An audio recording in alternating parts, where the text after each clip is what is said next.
Hello, Taylor County. I'm Alex Reneman with Unleashed Tiger.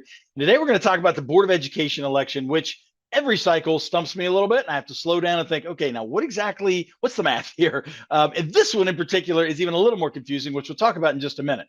So what you see behind me here is I've tried to map out what's going on. Hopefully my penmanship is okay. The candidates that are running are listed below in alphabetical order per their district. And the two sitting board members are listed here, Melissa Garvin in the Eastern and Michelle Gallo in the Tigard. So then you see open seats. Let's back up and talk about this.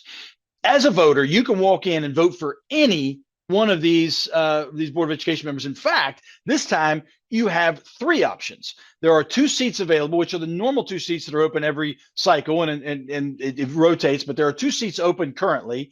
And in this case, there's a third seat open, which is the seat vacated by Clark Sinclair when he chose to run for the sheriff's office that is currently being filled by Daniel Dowdy, who was appointed by the board. So you have three seats open. One of them is an unexpired term, and the top two vote getters will get the two normally open seats, and the third highest vote getter will get the unexpired term. But here's where it gets tricky. Again, as I said, as a voter, you can vote no matter what district you live in. You can vote for anybody in any of the other districts.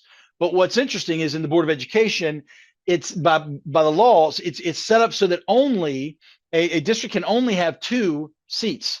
So for instance, we have four seats open, but we only have one seat in the Eastern, one seat in the Tigard, and two in the Western.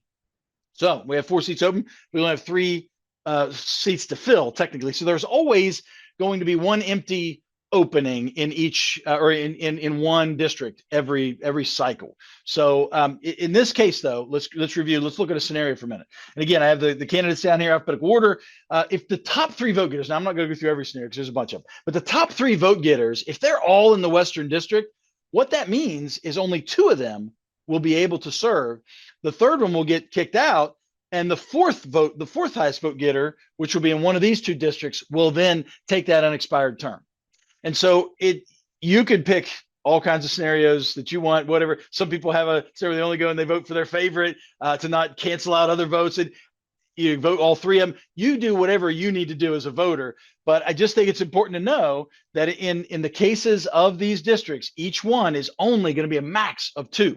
And it's the three highest vote getters as long as the three highest vote getters are in here. For instance, another scenario, if these two are the two highest vote getters, only one of them will be able to capture that seat. And then the next two seats will come from the third and the fourth highest vote getter. Okay. So maybe this isn't confusing to you, but I've heard feedback through the years that many of you are confused just like me, and we all have to slow down a little bit and breathe before we walk into this Board of Education election.